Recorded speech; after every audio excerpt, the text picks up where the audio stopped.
நண்பர்களே, என் இந்த சேனலுக்கு உங்களை அனைவரையும் மனமார வரவேற்கிறேன். இன்றைய இந்த வீடியோவில் நான் சொல்லப்போவது என்னன்னா, தமிழ் செல்வி ராஜாங்கத்தை ஜெயிலிலிருந்து விடுவித்து விட்டார். ராஜாங்கத்தை சிக்க வைக்க பல சதி முயற்சிகள் நடந்தாலும் இறுதியில் அவர் விடுதலை ஆனார்.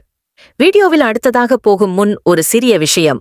உங்களுக்கு இந்த வீடியோ கொஞ்சமாவது பிடிச்சிருந்தா உடனே ஒரு லைக் பண்ணுங்க. இன்னும் இந்த சேனலை சப்ஸ்கிரைப் பண்ணலன்னா இப்பவே சப்ஸ்கிரைப் பண்ணுங்க. சரி, கதைக்கு போலாம்.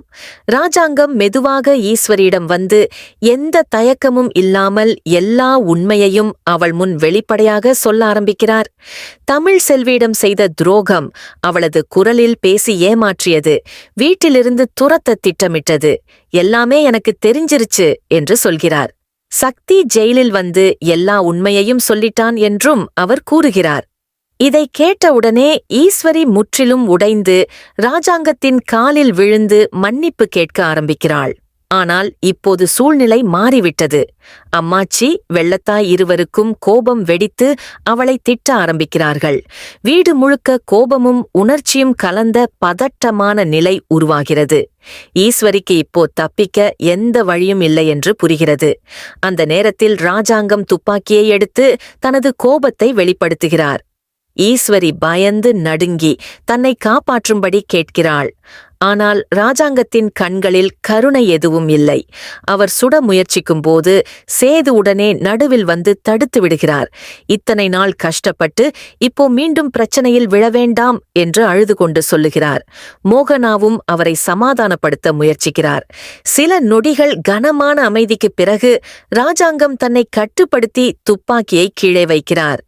ஈஸ்வரியை கொல்லாமல் விடுகிறார். ஆனால் இந்த வீட்டில் ஒரு நிமிஷமும் இருக்கக்கூடாது என்று முடிவு செய்கிறார். அதே சமயம் போலீசும் வந்து ஈஸ்வரியை கைது செய்து அழைத்துச் செல்கிறது. ஈஸ்வரி சென்ற பிறகு வீடு முழுக்க ஒருவிதமான அமைதி நிலவுகிறது. ஒரு பெரிய சுமை இறங்கியது போல் இருந்தாலும் உள்ளுக்குள் வருத்தமும் உள்ளது. ராஜாங்கம் தன் பெரிய தவறை திருத்த வேண்டும் என்று முடிவு செய்து தமிழ் செல்வியிடம் மன்னிப்பு கேட்க கிளம்புகிறார். அவர்கள் தமிழ் செல்வியின் வீட்டுக்கு சென்றபோது அவள் அவர்களை பார்த்ததும் தெளிவாக மறுக்கிறாள். அவள் மனவேதனையை வெளிப்படையாக சொல்கிறாள்.